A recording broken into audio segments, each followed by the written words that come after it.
Work at the intersection of behavioral health and economic development, first stabilizing people in moments of crisis, and then providing tools to build lasting strength.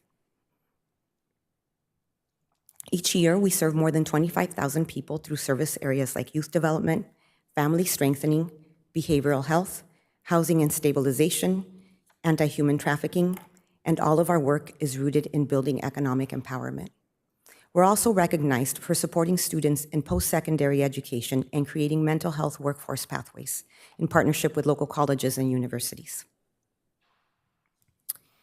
We've served the Vista community from our inception, offering transitional housing, tailored therapy for children, youth, and families, career counseling for teens and young adults, workforce development, and economic empowerment tools. We are one of the very few organizations serving all survivors of human trafficking, regardless of whether they experienced labor or sexual exploitation.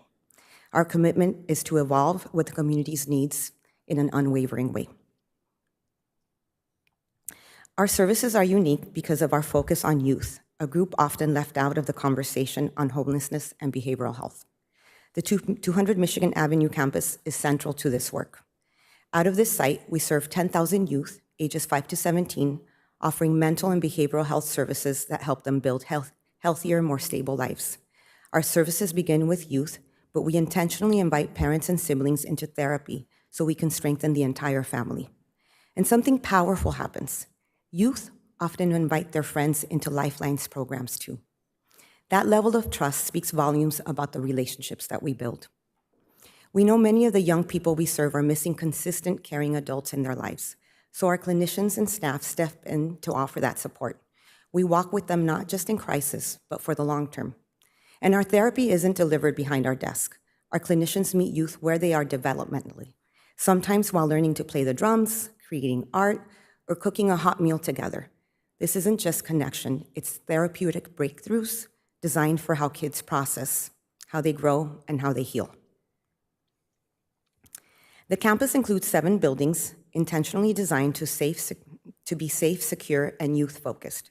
6 buildings house our behavioral health programs, including Here and Now, which is a teen suicide prevention program, True Life Recovery that focuses on substance abuse or substance use, Viva Counseling, Connections Community Counseling, Bridgeways, and other youth development programs focused on prevention and diversion. In addition, we offer a community room open to public use, a public restroom offering basic dignity for those facing instability, and across the street, we operate 2 more essential spaces, a drop-in center for homeless youth and an apartment complex for transitional age youth. At the drop-in center, young people can shower, eat, do laundry, get therapy, and work with a caseworker on their life goals. At the apartments, we serve youth, most of whom have been in foster care, who have no one else. We teach them everything from how to pay rent, to how to choose college classes, to how to call maintenance. These are the things that parents do in their everyday life, in the nuances of that everyday life. And they are missing the caring adults that are able to do so, so we step in and do it with them. Our clinicians provide support at whatever level is needed, daily visits, evening calls, even middle of the night help, and we always show up. I want to thank your staff for the time they spent engaging with us and preparing us for this meeting. I also want to be clear. If the co-location proposal moves forward, it will deeply impact Lifeline's viability.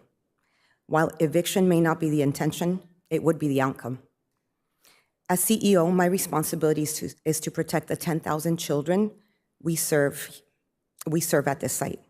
Disrupting our services would result in chronic mental health conditions, poor school outcomes, increased youth involvement in the justice system, and intense family stress during an already challenging time. And the impact wouldn't stop there. The public cost of losing prevention services is significant. Without early intervention, youth are more likely to need emergency room visits, juvenile detention, and long-term social service support. Prevention saves public dollars in healthcare, education, and public safety. Displacing us doesn't eliminate need. It pushes it downstream, where it becomes even more expensive and harder to fix. This site is a model of prevention in action. If a family comes for therapy and also needs help paying rent or buying groceries, they can walk across the campus and get what they need. We provide grocery and gas gift cards, utility and rent assistance, help with car repairs and basic needs, just to name a few examples. It's a one-stop campus that supports the whole family.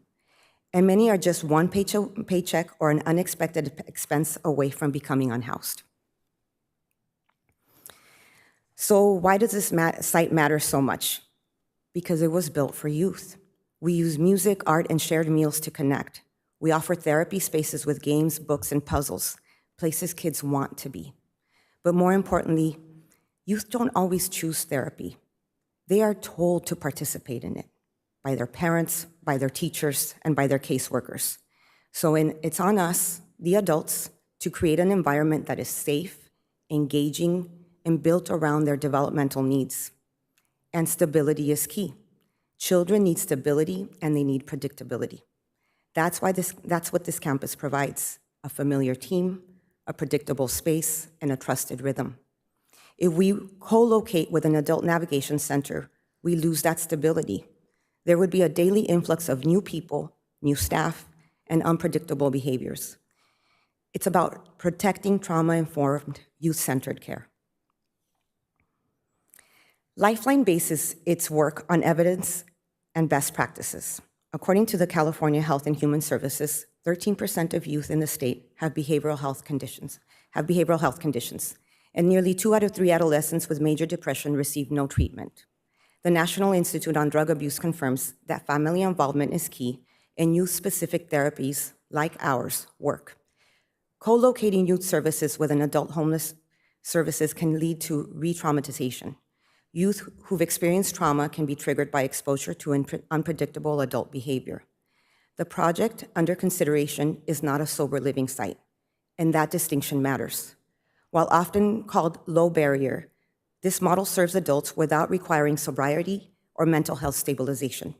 That means people may be detoxing from substances, in active crisis, or adjusting to life in a shelter. These conditions can be unpredictable and not appropriate for a youth-serving campus.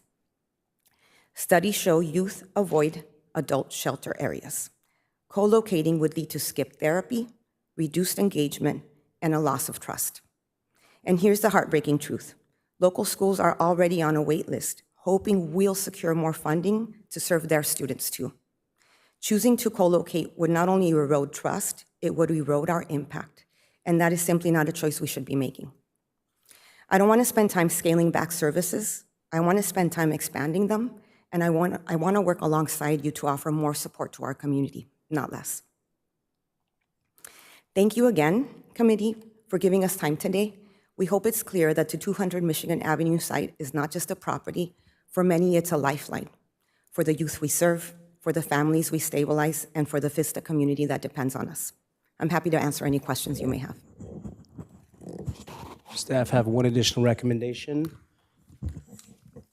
to conclude this item, which is to publish a request for proposals, which provides the acquisition of a facility and solicits an operator for that facility for future use. That concludes the staff presentation. Thank you all. So there's a couple items to discuss here along with the presentation. I appreciate members of the community being here. Do we have any speakers at this time? How are we doing on Zoom? Okay, awesome. Everybody's loaded and ready to go. So really appreciate the presentation. This has come back to the committee a couple of times.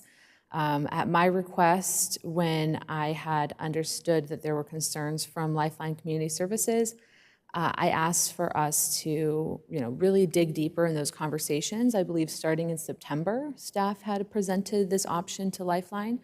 And now we're getting, a little bit more information and, evidence-based approach to this stakeholder's interest in the property. One of the concerns that I do have, though, is, making sure that as a council, as a committee, we are looking at the long-term use of all of our properties. We're going to have to discuss what type of construction we want to use for our navigation center build. We'll have to discuss the location of that navigation center. But I also think that there's another conversation on the table about our public facilities, right? And the 200 Michigan site as, a site where we can develop long-term, public amenities. We have several properties that are owned by the city of Vista that we're investigating the use for, everything from community energy to parks to permanent supportive housing to shelter and the like. And so, as we're getting feedback about the uses of this site, I think it's important for us to have an agenda item where we can discuss the redevelopment of 200 Michigan Avenue. I know I've spoken with you, Lisette, about the redevelopment of 200 Michigan, and I've studied the redevelopment of the site. I've talked to cohorts and other stakeholders about what, the long-term use of this facility. It needs to be updated. It needs to be upgraded, and we can be more efficient with our footprint on that site. But as a block and as a campus, right now it is currently being utilized by Lifeline Community Services. And while I understand the perspective that this potential co-location of services would be hindering to your programs, I really want to make it very clear to the public that Lifeline Community Services is not being evicted. The use of the term eviction, I think, is inaccurate here. And I'll reference our city attorney for additional details, but the lease terms that we have available with Lifeline, we want to be able to continue a partnership while also, as a council, identifying what the long-term use of that site will be. And in my perspective, that site needs to be multi-use. It needs to be available for a variety of services offered to the community, and it is such a valuable site for the community. It's located near transit, it's near our downtown, near jobs, it's very central in the community. And so my hope is that as a council, we can have discussions about what we hope to do with this site, in addition to all of the decisions we have to make about our navigation center. But I want to make it really clear that Lifeline Community Services is not being evicted, and that's not an accurate use of the term. All of the tenant rights are intact, and I think that it's really important for us to be clear that the lease agreement that we have, it does allow the city to utilize the site at the end of the lease, and that we are able to access the use of the city-owned property. So I just want to clarify with the city attorney, what are some of the terms of the lease that we should consider if the council wants to entertain or utilize that site for any type of additional programming? So the lease runs through June 30, 2027. So if we let it run its natural course, it would be up to the city council to decide whether they want to renew the lease, amend it to extend the term. The parties did agree back in 2022 when they entered into this lease that seemingly that the city could need the use of the property. So there is an early termination provisions. Both the landlord and the tenant have a early termination. Any party can walk away from the lease with a 9-month notice. Okay, thank you for that clarification. And I believe that the city has purpose on this site. It could be for a permanent navigation center. It could also be for permanent supportive housing. And I have a long history with Lifeline personally. I worked there between 2017 and 2020. And at that time, I was working at an adult program, right, for adults only on the same campus. And Lifeline Community Services received a grant from the County of San Diego to provide adult-only services. And not just services for adults, but services for people who were in drug treatment, right? So it was specifically a recovery program. And not just adults in drug treatment, but adults that were justice involved, adults that specifically had criminal markers that made them eligible for the program. And so I really want to make sure that we reconcile, all the potential uses of the site. There are historically so many services that have been provided on this site. I really think that it's important for the community to know the potential uses of this site for everything from affordable housing to shelter services, to youth programs, to interventions for human trafficking, to even just access to jobs, access to services, all your basic needs, right? I really believe that this site has the greatest potential to be a multi-use site for our community. That said, in the conversation about redeveloping 200 Michigan, I think it's really important for us to look after our current tenant and make sure that we have a plan in place to know that there is transition. I know in some of the recommendations from staff, there was suggestions of deconstructing some of the old trailers and building up on that site in like a smaller footprint. I think if we're going to redevelop the site, we need to redevelop the site. I wouldn't necessarily want to take a piecemeal approach.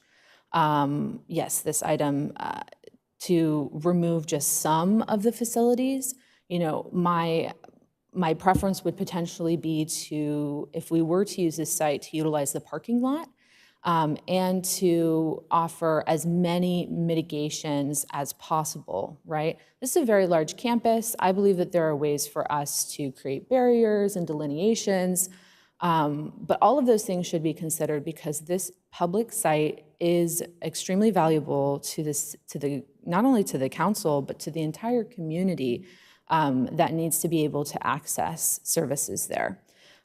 So this is one consideration.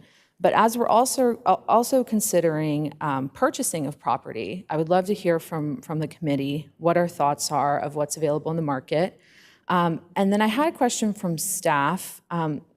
The term adaptive reuse, that's referring to taking a facility and just fitting it with a shelter. Is that correct? That's correct, yeah. With adaptive reuse, for example, off South Santa Fe, there was previously a project proposed where you would use a commercial building, convert it for residential use. That particular building had individual office suites within a larger structure that would basically be converted into individual residential units, so we could consider something like that. Yeah, so I am open to that. I think that the cost is higher than I want to see, especially without the acquisition of property. But I'll tell you why I like the modular construction. I like it because the designs that I saw were great when I visited the sites in Azusa and the other cities. And I think that it would be very valuable to the city of Vista to have a piece of emergency equipment, right? Maybe this navigation shelter is operated for 10 years, 15 years, right? The lifetime of some of these modular constructions can be, the one that we looked at in Azusa could be 40 years, right? As we continue to address homelessness, we take different approaches with the goal of being to resolve homelessness permanently. I don't see the city of Vista offering shelter permanently. I see us investing in solutions like permanent supportive housing and affordable housing, and that's what we're doing today so that we can plan for down the road when we're resolving homelessness in our community.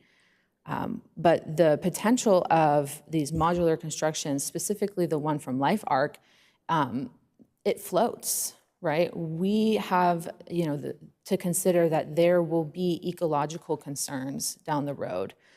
Who knows what might happen, that the city of Vista could be really glad that we have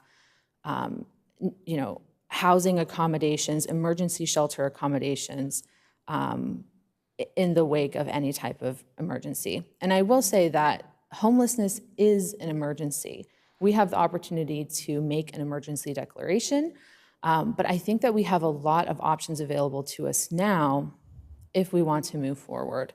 So I want to hear what the whole committee has to say between the discussion about the purchase of properties, the use of current city facilities, the type of construction we want to investigate, and what type of model and operation do we want to have. I'll just make it really clear to the committee, I do not want to invest in a congregate shelter.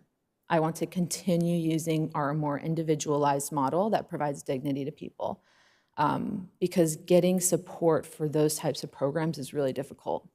And I want to continue to offer the best, most dignified services to people. So those would be my initial thoughts, Mayor. Would love to hear from you. What's a ROM mean?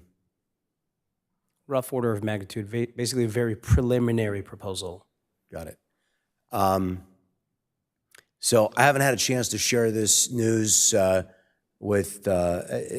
accordance with the Brown Act with only one other member of the council. So this is going to be news to the two of you, unless you've heard it from Rescue Mission. But the Rescue Mission has expressed an interest within the last 24 hours in operating our navigation center exclusively at their expense. Have they reached out and shared that with you?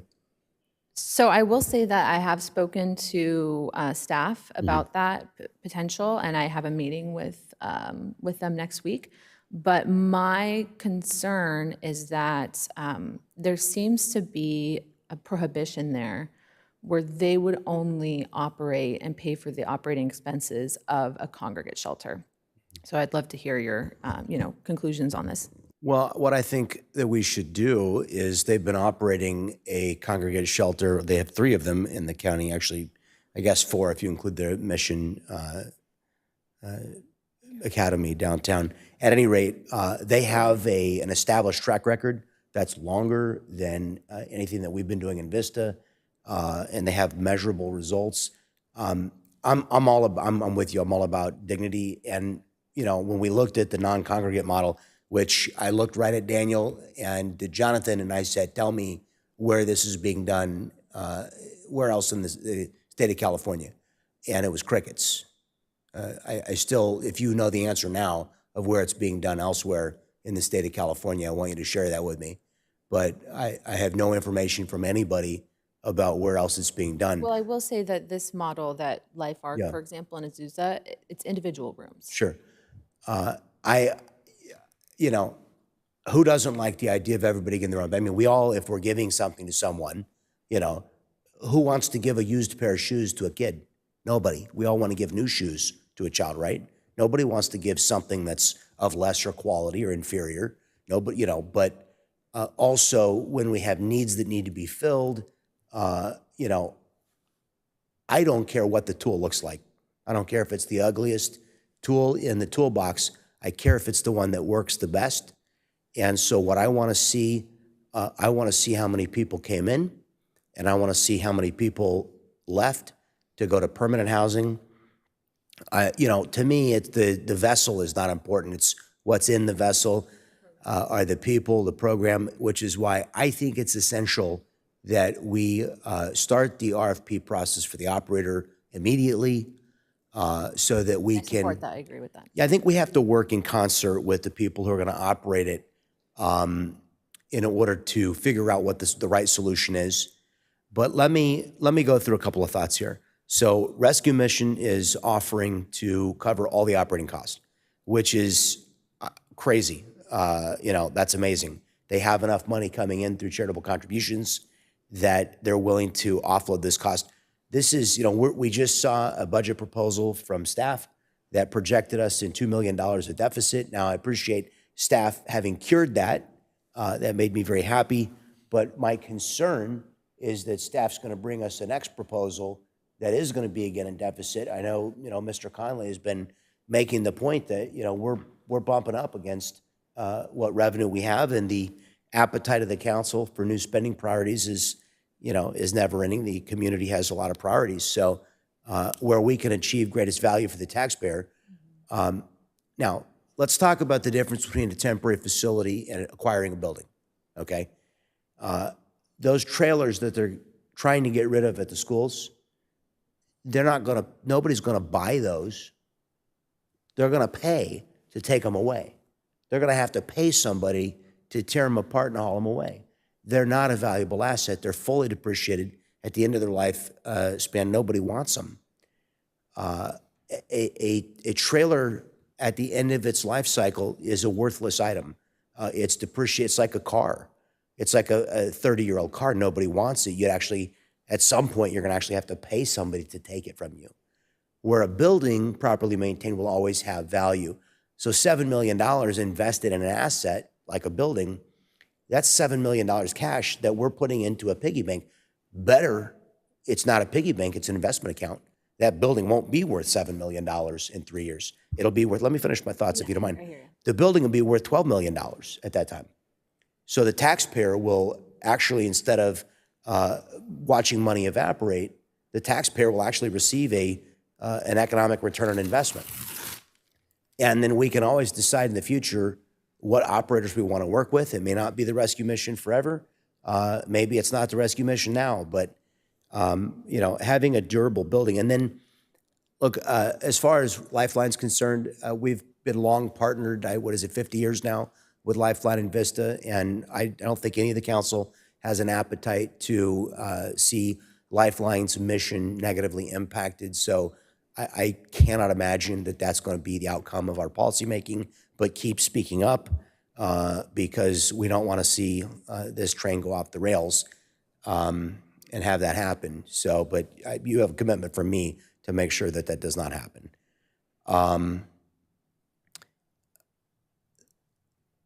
Like I say, I'm passionately disinterested in the design of the facility in comparison with my passionate interest in the success, in the proven historical success of the operator we choose.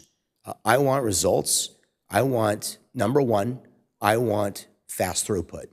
I want people moved out into permanent housing. I want them moved into more permanent, rehabilitative programs, because I want, and what we are hearing right now from our outreach provider is that we've had a lot of people say, yes, I want to go, and we've not been able to accommodate them.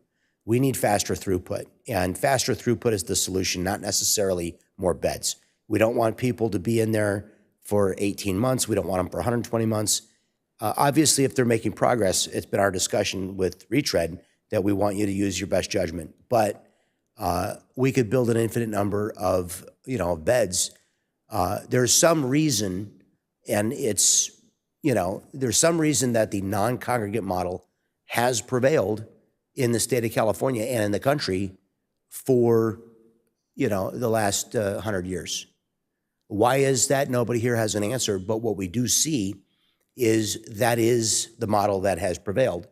I actually think I know the reason, and it's because it's very difficult to wrap your mind around the whole concept of a shelter. Because you think it's a place people are going to live and have dignity, and we want them to go and have dignity, and we do. But the crazy thing is we don't actually want them to stay there.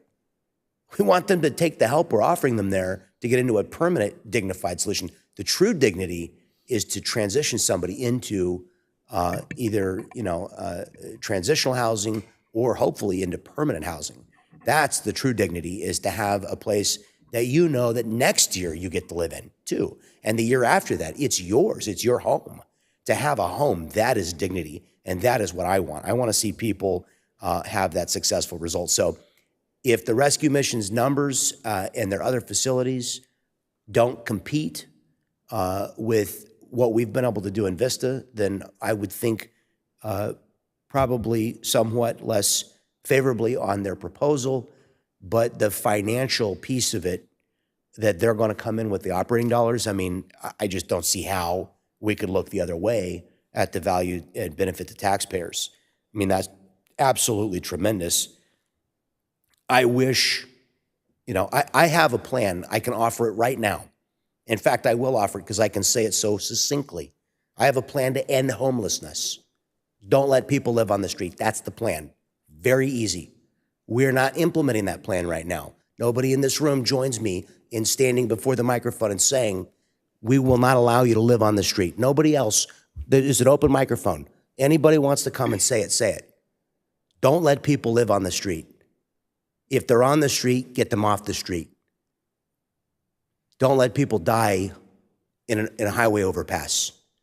We have the governmental authority to do that. We've done it. We did it, I say we did it for the last 150 years. And then the last decade, we got all smart, which is to say we got stupid. And we decided to stop enforcing laws that have been on the books that our parents and their parents and their parents and their parents and their parents all lived by. Vagrancy laws, panhandling laws, illegal camping laws that we passed in Vista in, was it 57 or is it 67? I think it was 67. 1967. Our forefathers here in Vista, we'd been a city for 4 years. They made a law. My plan is enforce the law. enforce the law that our grandparents made. It worked for them. My plan is to enforce the laws that our parents enforced, that the generation that came before us enforced. We stopped enforcing the law because we got all, we thought we were being compassionate. We thought the nice thing to do is to not tell other people what to do. Let them make their choices. Unfortunately, many of them have made bad choices. The other thing that happened is from 1967 to today, did we have fentanyl 50 years ago? No. We didn't have an epidemic of methamphetamine. We didn't have an epidemic of heroin. We have drugs now that have completely chemically destroyed people's ability to make decisions for themselves that are healthy. And yet we are not stepping in to say you are too ill, physically, diagnosably, medically ill, and we're going to use a process that honors your constitutional civil liberties, because we're not going to deprive anybody of their constitutional civil liberties. But we're going to use a process that says, we're going to ask you to come with us. We're going to ask you to sleep in a hot, warm bed. We're going to give you 3 hot meals. We're going to get you a warm shower, some brand new clothing. We're going to get you in front of a doctor. We're going to get you a dentist. We're going to help you comb your hair, get a haircut, be dignified, be clean. What do you need? You need shoes? You got shoes. You need rehabilitation for addiction? You got it. You need spiritual counseling? You got it. Anything you need, that's what the people in this room are prepared. They're going to go out later today, and they're going to offer those things to everybody that they find living on our streets. And you and I have gone with them many times. And yet, what's the answer? Come back all too frequently. Nah, man, I'm good, right? Today, how many people are going to tell you, nah, I'm good? Too many. Most of them are going to tell you that, right? Why do we allow that? So I have a solution to end homelessness. I've laid it out. Don't allow people to be homeless. Boom. That's it. Nobody else has got a plan. So let me bring this back to the present. Without a plan to end homelessness, unfortunately, if we keep doing the same thing we're currently doing, then we're going to have homelessness continue for 100 years. Homelessness has been around for a long time. I wish that everybody would wake up and go, this Franklin guy is just making all kinds of sense. We got to put this Franklin guy in charge. He could solve the whole thing, give him 18 months. I believe I could do it, I really do. But I'm not sure that's going to happen, and because I can't be sure that's going to happen, I have to assume, being a rational thinking person, this problem isn't going anywhere in 10 years. So this building is probably going to serve a need. Lifeline's been around for 50 years. Their need hasn't evaporated. They haven't solved the problem of poverty and homelessness. We've been dealing with it for a long time. Unfortunately, the chronic homelessness, what we see on the streets, is a little bit different section of the pie. But the financial, if we're just looking at dollars and cents, number one, outcomes. We want outcomes. We don't really care. The cost is obviously important, but you don't put price tag ahead of outcomes, because a cheap price tag and a poor outcome was worthless. But you also don't want to buy a platinum-plated solution when the copper-plated solution would have gotten the same outcome.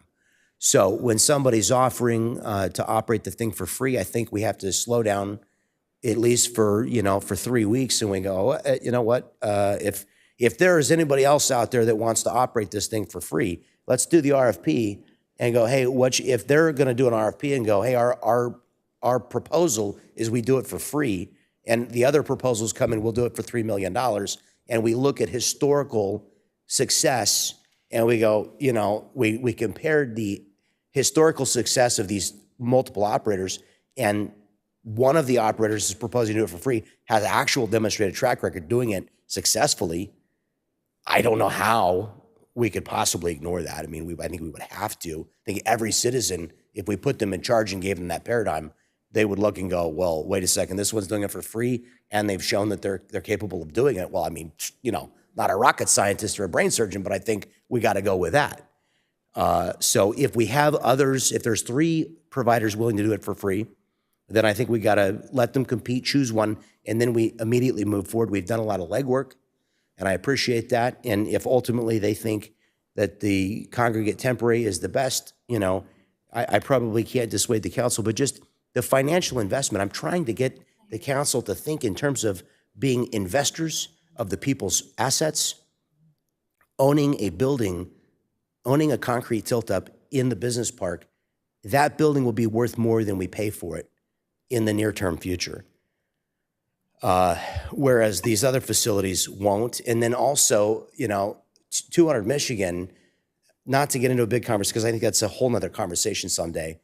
But, I think probably Lifeline should be maybe moved further north into where, number one, we could use some redevelopment, some new investment, and move you closer to the communities that you're serving. Look at how do we acquire 13 or 14,000 square feet to replace what you have now.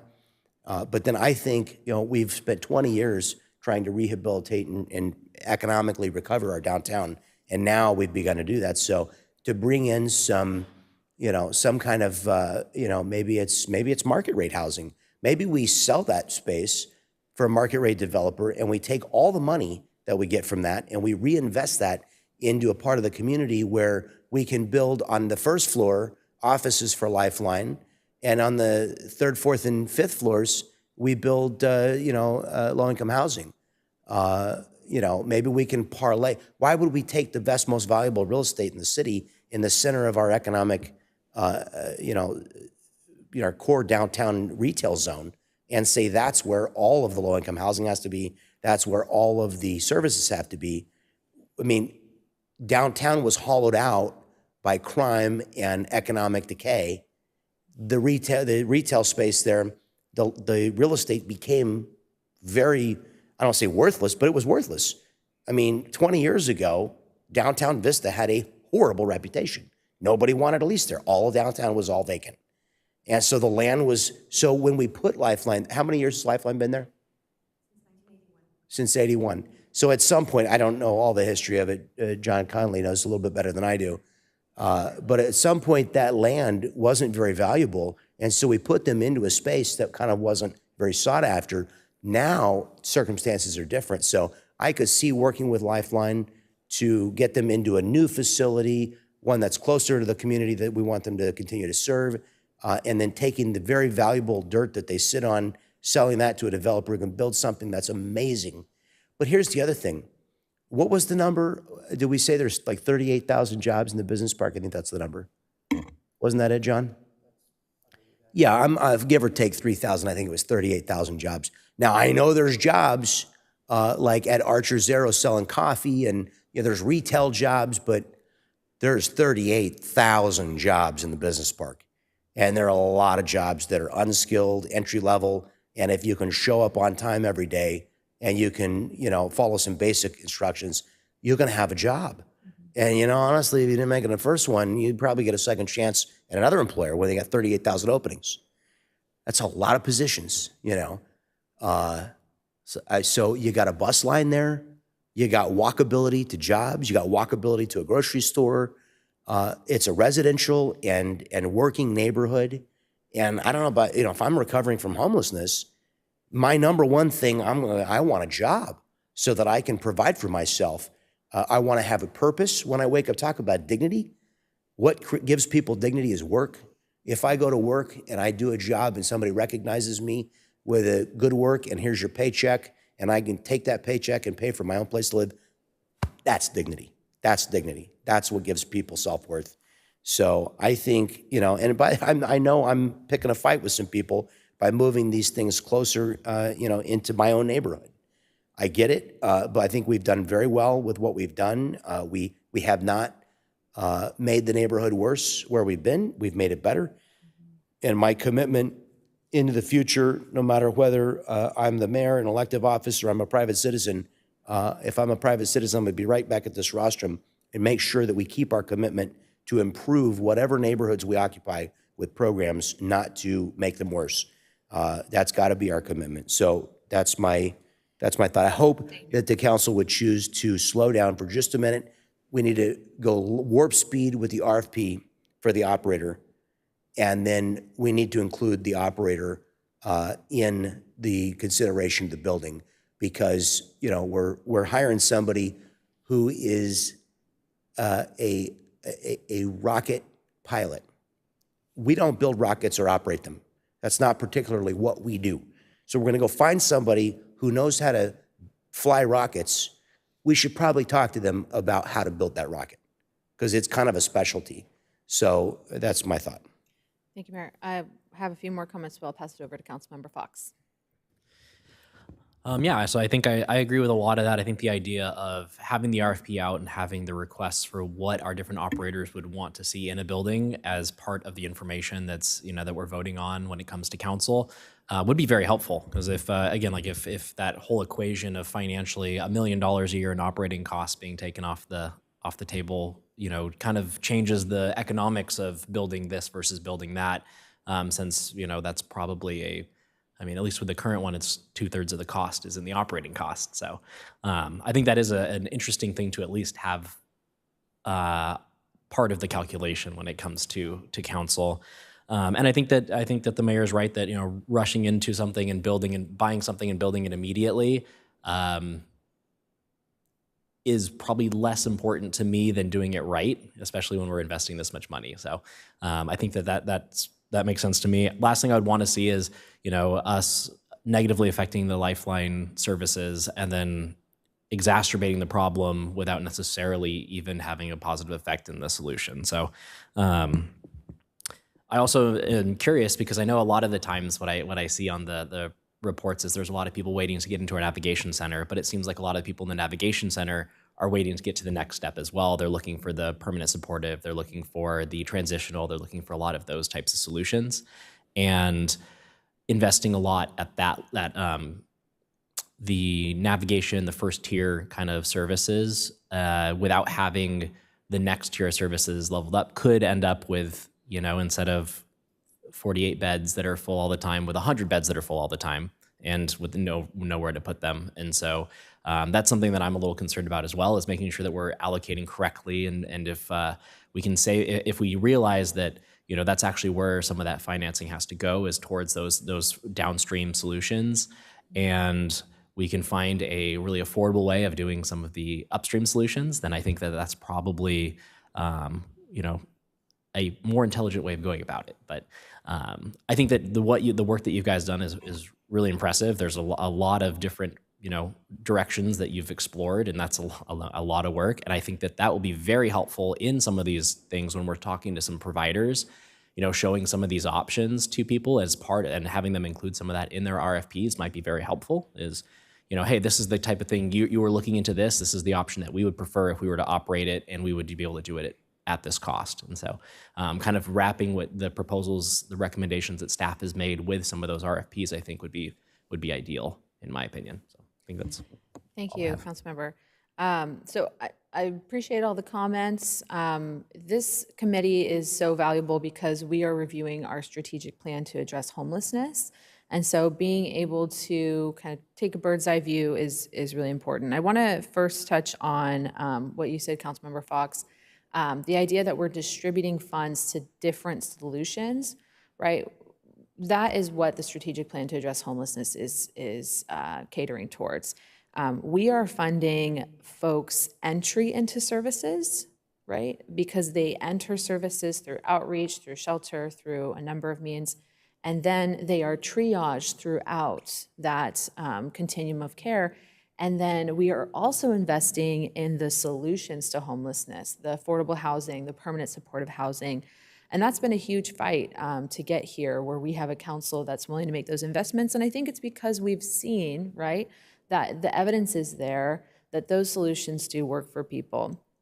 So when it comes to the RFP, I definitely support putting it out there.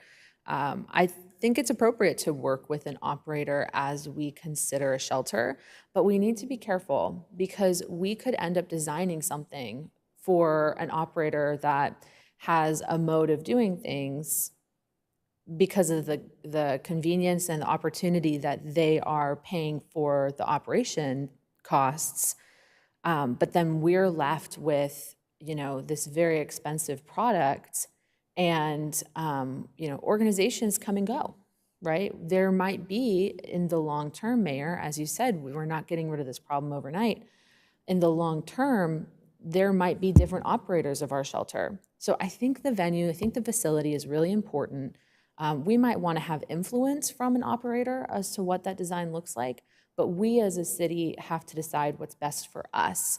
And so, one of the things you mentioned, Mayor, was, building these infinite beds. We really could build infinite beds. And that wouldn't necessarily solve the problem. I think the success we're seeing in our current navigation center, where we are paying $30,000 a month for rent, that's just inconceivable, right? We're bleeding out. It makes no sense to me that we have viable public land to utilize for shelter when we are paying a landlord $30,000 a month for rent. That's 44,000. Lifeline's paying us 38 a year. We're paying 44 a month, $11,000 per unit times 4. So when we talk about, We don't pay the last 11. That's technically what it is. Okay. 33,000. 33,000, right? But, comparatively, right, less than 3,000 we're receiving in revenues at the current site at 200 Michigan. And we're paying $30,000 plus $30,000 a month at our current navigation site. So I really support the comments, Mayor, of relocation for Lifeline in the long term. I know that when I sat down with Lisette and with staff, we discussed that. And we talked about that, and staff has taken initiative on that as well. So in the long-term use of 200 Michigan, beyond this shelter discussion, we definitely have to consider a transition for Lifeline. And then in addition to the redevelopment conversation, I support retail in that site. I support mixed use. I support multi-uses in that site. It's so valuable for it to be excluded to one particular use. That's in the long term. But in the conversation about shelter, I want to get back to the infinite beds. If we were to, work with an operator that wants us to build, all of these beds, and that's their recommendation, they're willing to operate at this cost, offer the operating costs to us for free, of course, that would be a benefit to the taxpayer. But the reason why the style and the mode of congregate shelter has been the way of doing business is because it's more affordable. Absolutely, it's more affordable for having bunk beds, per bed, the cost is going to go down. When you're putting up walls, when you're giving people private spaces, it costs more. And so as much as I do appreciate the opportunity, right, and I'll be speaking with some folks about, hey, would you be willing to operate our shelter? What would you want it to look like, right? And we can have those conversations. I want to make sure that we're designing a model that is rooted in our success.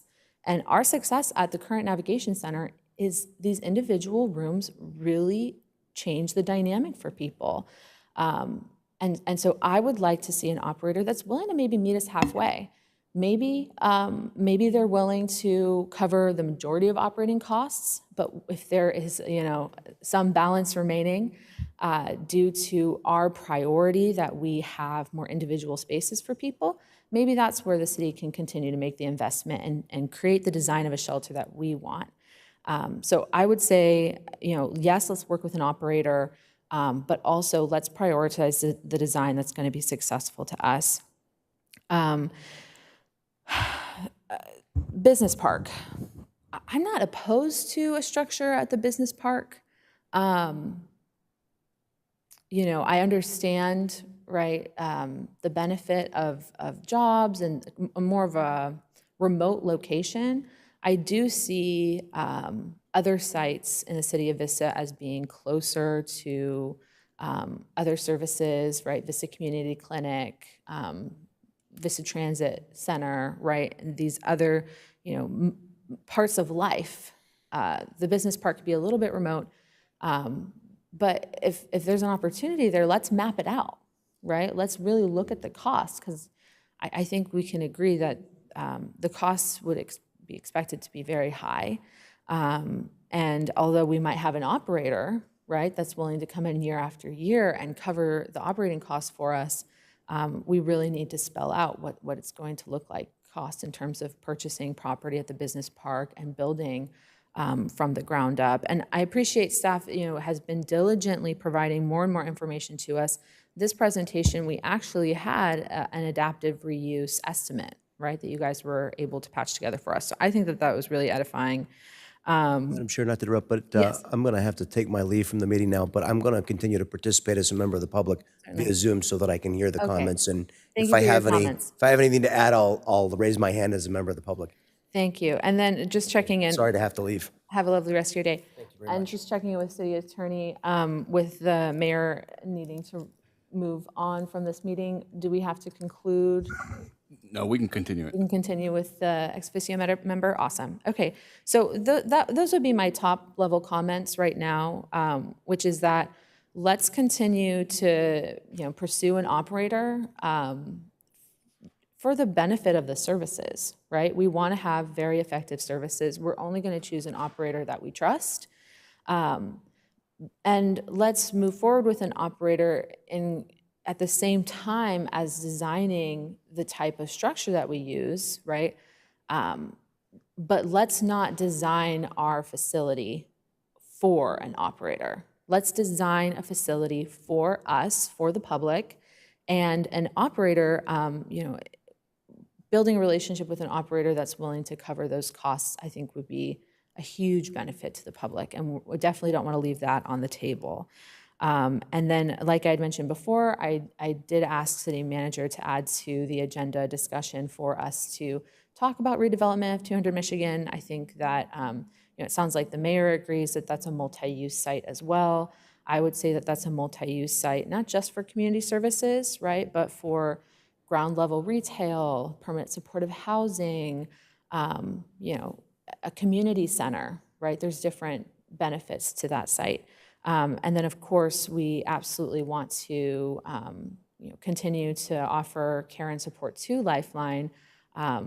Although we now find this site to be incredibly valuable, at the time, we still were providing a discount in rent to Lifeline, and I hope to continue to do that and continue to support them in their work because I do find that it's necessary. I believe early intervention is very important, but I think we have to look at the long-term use of the site and consider if there's a transition that we can move forward in with Lifeline being considered as well. And then the last thing would be if staff is able to take these comments and present information to the council, to the full council, what information are you able to provide to us by a soon upcoming council meeting? You do have an estimate of an adaptive reuse, right? We have the designs of the utilization of the parking at 200 Michigan. Within that design, I don't see any specific mitigations that we're providing. So if we do move forward with presenting that option to the council, I would want to see that there are mitigations included. Is there any other feedback from the committee that you would like as you're presenting the options to the full council?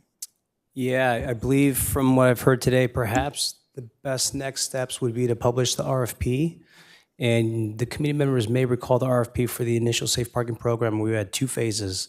The first phase being site location consultation, and the second phase being implementation and operation. So perhaps we'll publish an RFP with that mechanism where we could return to the city council with the proposals, contract with an operator who would work with staff to locate a potential site. Okay, so it's important at this time to not rule out any particular sites because we have the opportunity to work with an operator, and I think we're all in agreement of security for Lifeline and staff. We have had conversations about purchasing property to relocate Lifeline.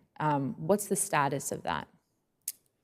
We've considered different sites that might consider a lease for Lifeline, and we continue to look for more options. Okay, We can also work with the city's contracted broker to find appropriate properties thank with you. feedback from Lifeline. And as I mentioned, I really felt necessary to put this conversation on pause until we could hear from Lifeline, talk about mitigations, and talk about plans and transitions. So whenever 200 Michigan is presented as a potential site for shelter, whether that's in a modular construction or that is, a permanent construction, if we're talking about the 200 Michigan site, let's make sure we're including updates from Lifeline, transition plans, mitigations, and general welfare for that organization, making sure that they're supported as well. So those would be my final comments on shelter site locations and the RFP for an operator. Anything more from you, council member? All right, solid. Okay, we'll go ahead and move on to the next item, which will be D2, to discuss our homelessness commission composition.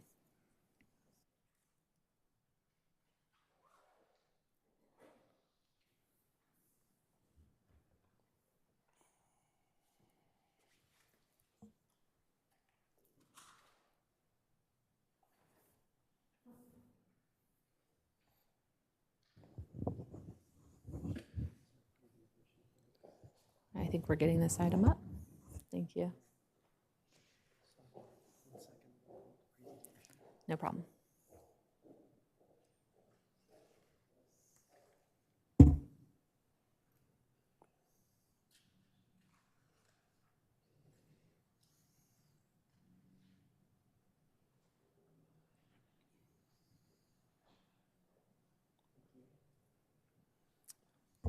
Thank you. Good morning again. This item solicits feedback from the Standing Committee regarding the Homelessness Commission composition. With a little bit of history leading up to this morning's discussion, we're on February 20th, 2025. The Standing Committee agreed on recommendations to City Council to establish a Homelessness Commission with 7 members, meeting every other month, 5 times per year.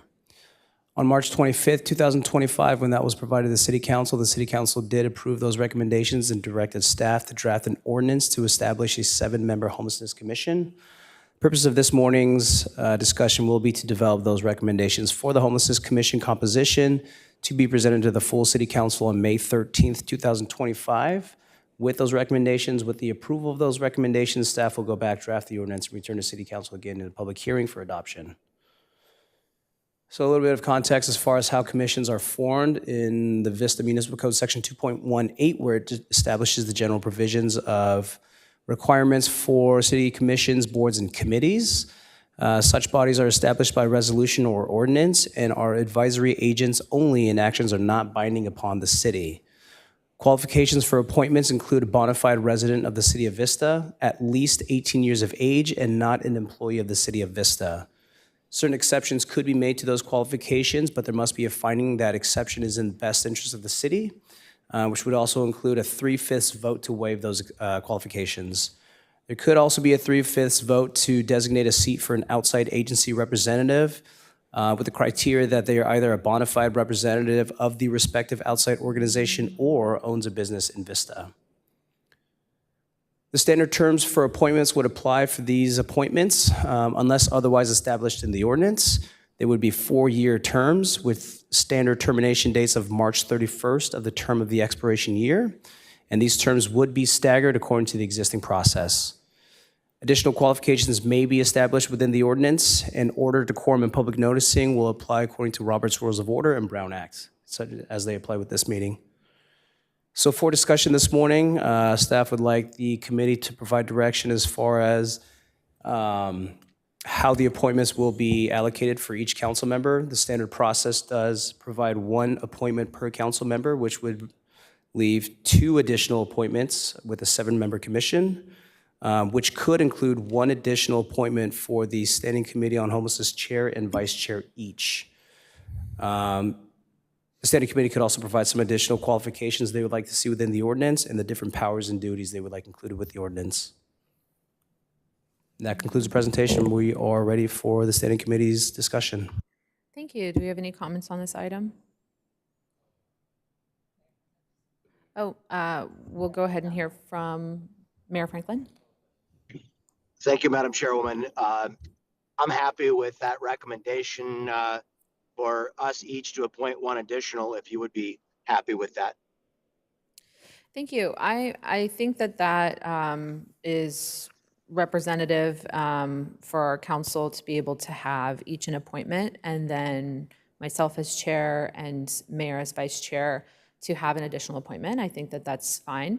It might be good to include some additional qualifications.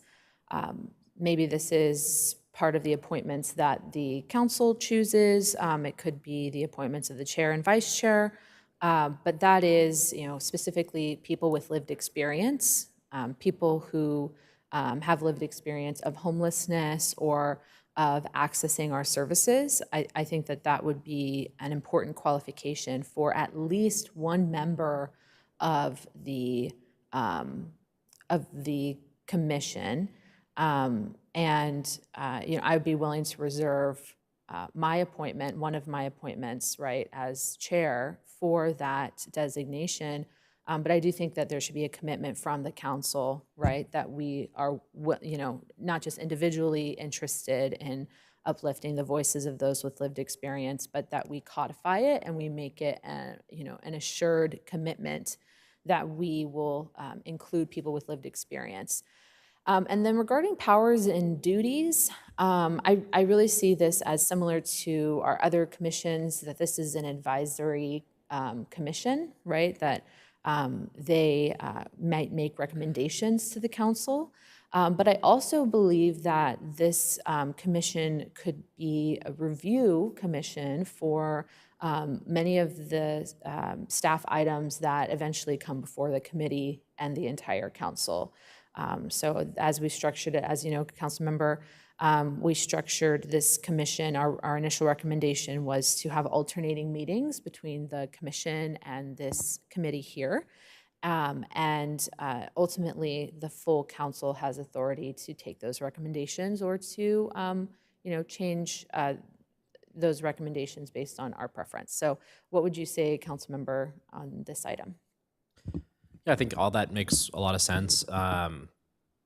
When it comes to additional qualifications, I think that lived experience piece, I really like the idea of having that as maybe part of having one member at least makes sense to me. I think having it be attached to maybe part of the chair, vice chair kind of piece also makes sense, because then you can pick kind of citywide as a representative of the city, rather than each individual council member being limited to a very specific, set of criteria. I wouldn't want to pass up a perfect candidate, that has a lot of experience working or something in the space or something. So having it as one of the additional allocations makes a lot of sense to me. Thank you. And do you have any recommendations for additional qualifications, right? Potentially, we could have the chair and the vice chair's appointments, additional appointments, aim to capture, right, kind of all the different profiles that are involved in the homelessness discussion. Obviously, we have those with lived experience. That's a priority for me. But there's also, subject matter experts, business owners, and I know from each of our own individual appointments, we're going to find the commission member that has the greatest strengths, right? But would you say that there are any additional qualifications that we need to include or would like to include?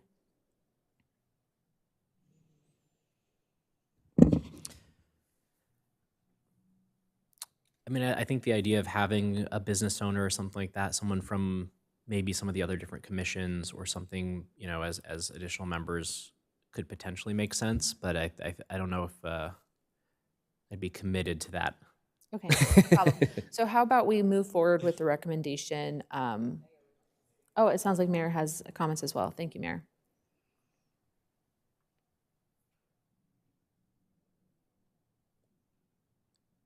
Go on right ahead if you can. I wanted to say I'd be okay with making our additional two appointments. Can you hear me? Yes, sir. With making those two appointments, lived experience appointments. Oh, okay. I think if we impose too many more requirements, but I think it becomes a little bit dicey. But I think that members of the council will certainly, I know I would seek to appoint people that have experience and can contribute something meaningful. Thank you, Mayor. I think that utilizing the chair and vice chair additional appointments for those with lived experience is helpful. And we could even rely on some of the folks that have gone through our services before, right? So it doesn't necessarily have to be an individual that is unfamiliar with the city. These could be individuals that have been highly engaged, So I appreciate that, Mayor. Let's move forward with recommendation to have each council member and the mayor make an appointment and then have additional recommendations from the chair and vice chair. And for those appointments, that they would be prioritizing people with lived experience. And city attorney, is that all permissible? Yes, that's permissible.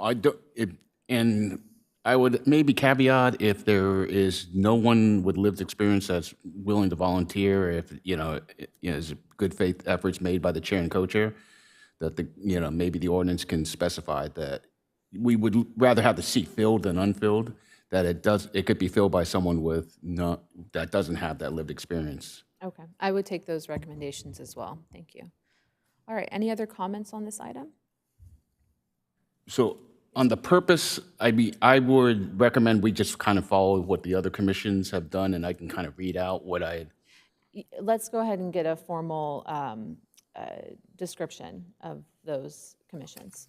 Okay, so for this commission, what I would kind of recommend for the purpose and the powers would be to act in an advisory capacity to the city council and city manager or their designee relating to homeless matters, to develop an annual work plan, to review and provide recommendations to the standing committee on homeless issues, to explore and suggest outside funding to accomplish the city's strategic plan to address homeless, to promote and stimulate public interest and community engagement in the city's strategic plan to address homeless, to provide a public forum for citizens to communicate their complaints, concerns, and requests and suggestions on homeless issues, to review and provide input and recommendations to either the city council or the standing committee on homeless on all matters referred to it by either the city council or the standing committee on homeless. Okay, that sounds pretty far encompassing for that commission.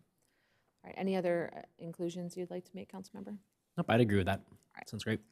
Okay, so since we're in agreement, let's go ahead and put those recommendations forward to the full council, and we will move on to our last item, which is our general homelessness updates. Thank you.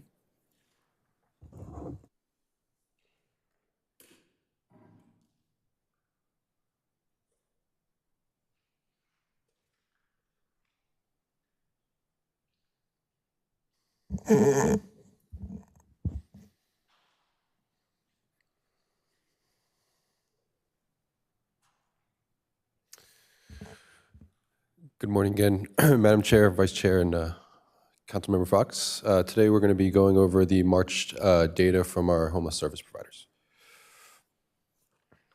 Starting off the presentation today is the first iteration of the by name list tracking report. Here you will see that at the end of February, San Diego Rescue Mission had identified 223 individuals experiencing homelessness that they are still working with since inception of the contract. In the month of March, 4 individuals were added to that list, while 2 individuals were exited, 1 to permanent housing and 1 to family reunification.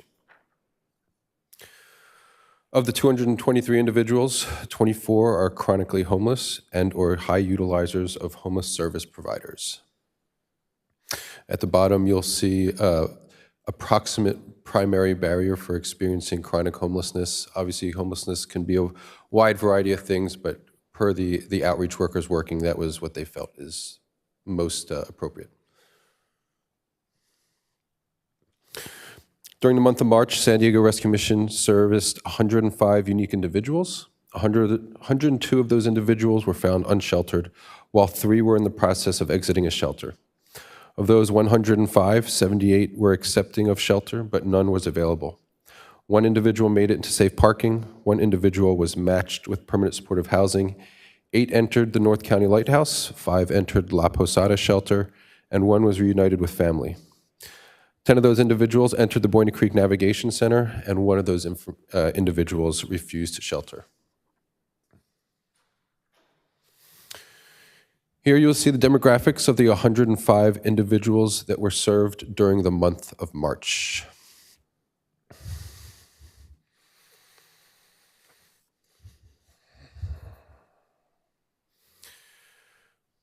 On this slide, the chart on the left shows where the initial contact locations for the clients met in March. 59% of those individuals were found on private property, and 41% of those were found on City of Vista property. With regards to the referring party, 83 were located by the San Diego Rescue Mission team, and 22 were found and referred by the Community Improvement team. On the final slide for San Diego Rescue Mission, you will see the heat map for the month of March, which locates the services identified within the city of Vista. One thing to note is that the majority of the contacts are found within the encampment identified in the ERF3 grant. On the right, you will see a breakdown of the service interactions. There was 459 of those in total, the most popular being street-based case management, followed by attempts to connect an individual with shelter and basic needs. That will conclude the San Diego Rescue Mission's portion of the presentation.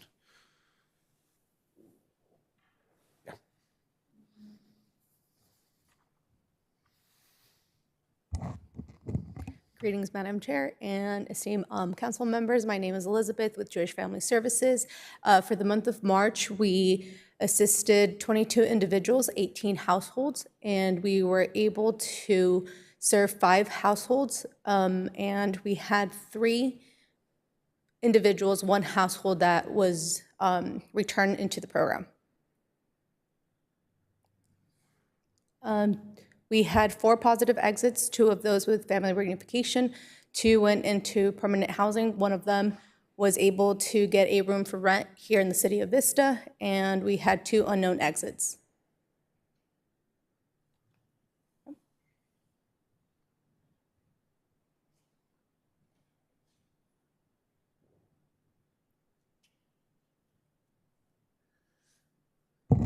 Good morning. My name is Nanette. I am the statistician for Retread, the operator of the Buena Creek Navigation Center. For the month of March, Retread served 51 Vista clients, receiving 15 new intakes, 7 of those, a majority, or almost a majority, being from the San Diego Rescue Mission.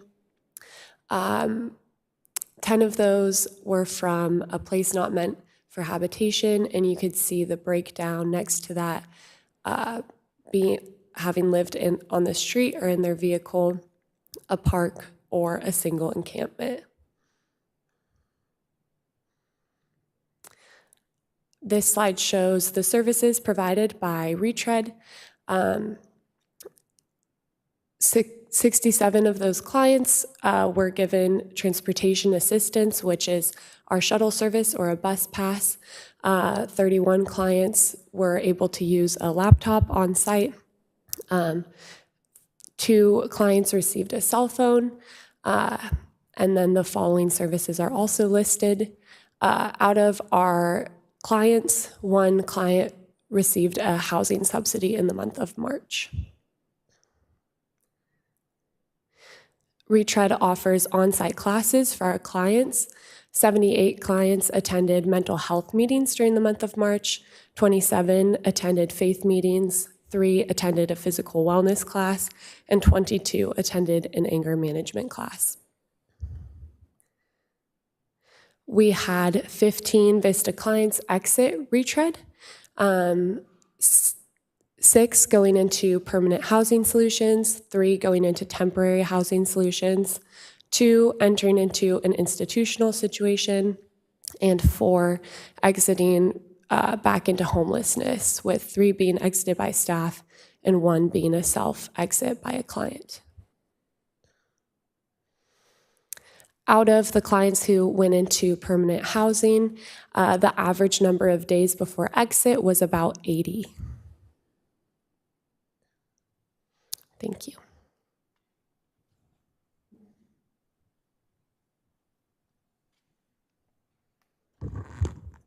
Good morning. My name is Brenda Viveros, and I am with Townspeople and the Shared Housing Collaborative. These are our navigation enrollments. This is since the inception of our shared housing program.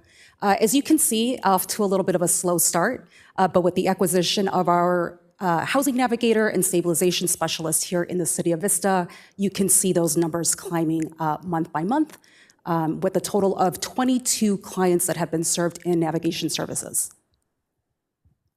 Navigation exit destinations, 9 households have entered shared housing, 1 resolved their own homelessness, and there were a few folks that we were unable to engage.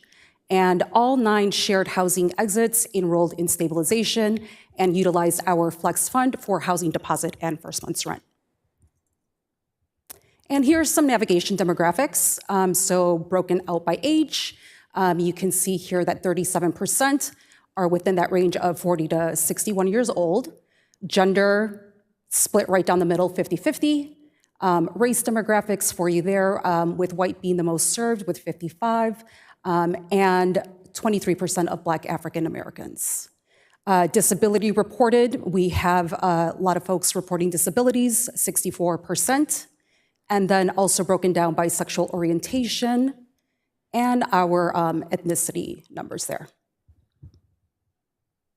And for stabilization, again, as you can see, it all coincides with navigation. So that's the next progression, the next step to enroll in stabilization to ensure that folks stay housed. We want to help them through that housing journey, ensure that they're successful and they're connected to all the resources that they need to be successful. And so here you can see that there are no exits. Everyone is actively engaging and working with a stabilization specialist. And these are our stabilization demographics. Again, 40 to 61-year-old, it's that age group, taking 53%. Gender, a few more males in stabilization than females. Race, again, actually here you can see that we have housed more Black and African Americans with 65% in stabilization. Disability reported, we did, again, 59% that are reporting a disability, sexual orientation, and ethnicity. And a few details on stabilization housing specifics, because everyone, well, not everyone, it depends on that household composition, how they choose to move into shared housing. We really respect client choice.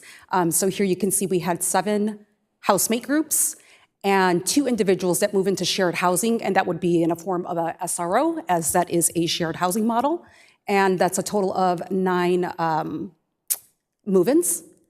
And housing types, so we are touching on all of them. SROs, 1 bedrooms, studios, 2 bedrooms, 3 bedrooms. So you can see that broken down there with 33% with 2 bedrooms that are being utilized. And we have master leased 4 units. And the average household per rent is $1,057.26. In addition to that, I just wanted to just note that with a lot of our flex funds, we are helping people with that initial housing deposit and first month's rent, but also with those flex funds, just to give you some success stories here, we've been able to help people move in with dignity. We've purchased beds for adults and for children, so when they move in, again, they have some dignity. Thank you.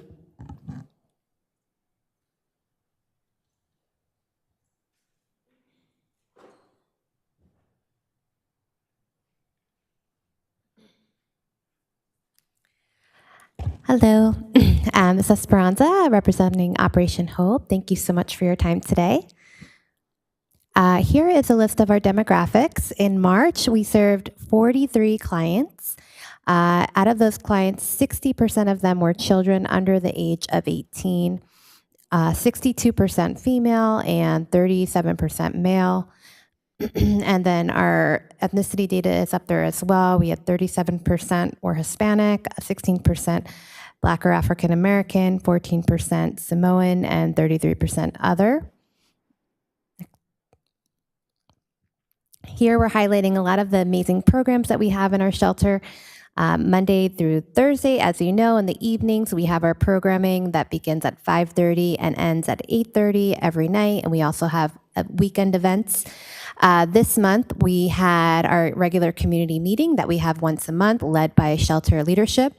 We had our drum circle, which is every Friday night open if anyone ever wants to come and join us for some music with our families. We have a wonderful leader there teaching African drumming every Friday evening outside by our fire in our courtyard. We had 3 drum circles in March. We also had different classes, one through Vista Community Clinic, which is our parenting class. We had a fitness and self-defense class, 4 financial literacy classes that are run by a volunteer from Lighthouse Church in partnership with United Way through a Spark Point Initiative grant that many other shelters also participate in. We had a class on cleanliness tips and tricks, and we also had a What Are You Eating Nutrition, 2 classes of those, and a class, parenting class on strategies to help with anxiety. Another program that we have is a youth program through a nonprofit called Stand Up for Kids that is every Monday evening for our older children, volunteer-led, and that's been really awesome. And then we had a service project as well in March through Lighthouse Church, and they did some renovation projects for us around the property. And we had our client birthday celebrations and participation in the Pride of Vista parade as well. Yeah, I went over all those too. Great. So that's just a highlight of some of our programs, and the exits are on the next slide. So we had 8 exits in March. 2 of them exited. They were only there for 12 days and exited into a different situation, hotel actually. And then we had 6 positive exits, and the average stay for our positive exits were 92 days. Thank you. Any questions? Thank you so much for those updates. Great to hear from all of our service providers. I love to hear about the drum circle. That's wonderful. I had a couple general questions, so you're welcome to take a seat, and if there are any questions, we'll let you know. Thank you. Thank you so much. All right, is that the conclusion of the homelessness updates? That is the conclusion, ma'am. Thank you, sir. First I want to say it's great to hear from townspeople. I think this is the first time that we're getting a report from you at this standing committee. I know it's been kind of a slow crawl as we're getting onboarded and we're initiating the program, but it seems month by month we're increasing that participation, and it's awesome. So I was glad to see that. I also noted that there were 4 master leases, and if you'd like to come join us, please remind me of your name.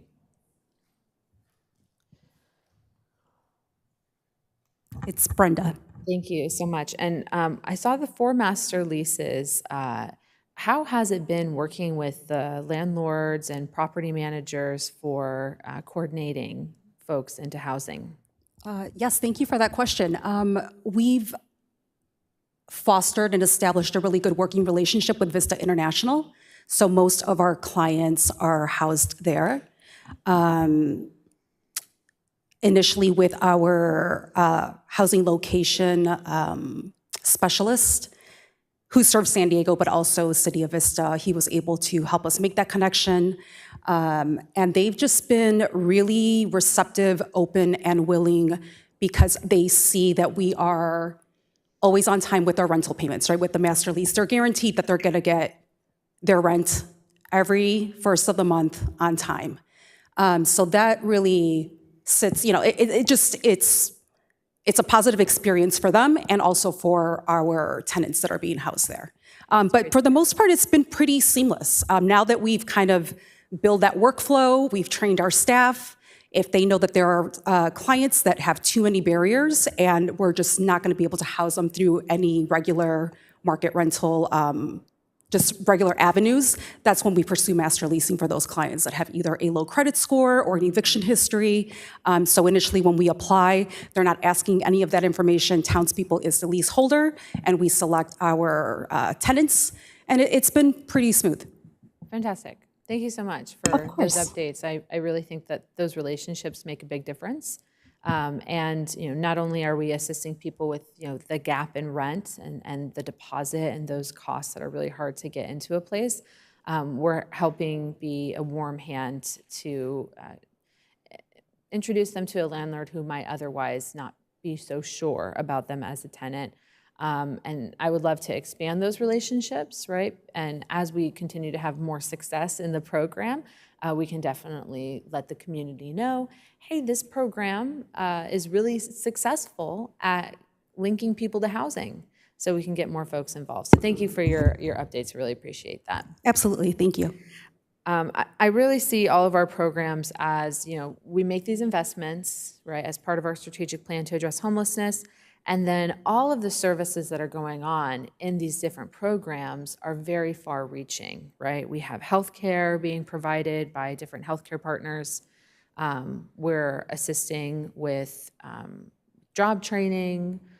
We're helping people, get access to their basic needs and services, everything from food assistance to income assistance, and also, building a community where people can recover in these different settings, right? It's clear that there's still challenges when it comes to those exits, right? The length of stay at our safe parking program, at our navigation center, continues to drag on. What we had hoped would be 30 days becomes 60 days, becomes 80, almost 90 days. And so I think it's great, again, it's great to hear from townspeople as we're really ramping up these permanent programs. And with the previous discussions we had this morning, it's very clear that we need to be investing in those long-term solutions. So I really appreciate the updates from everyone. Do we have any comments on Zoom or virtually? All right, any comments from you, council member? Any questions for our service providers? No, I'd like to thank you all for your reports. That was very helpful for me, just kind of getting that little snapshot in time and kind of seeing where we're at the moment. But no, I'm very, very grateful to have you guys serving our community, and thank you again. Thank you. I believe all of our services are filling a very important gap, and I believe next we'll hear on this topic, we will be discussing long-term solutions. So thank you all for the discussion. If we don't have any additional public comments, then I will go ahead and adjourn. We're all done. Thank you.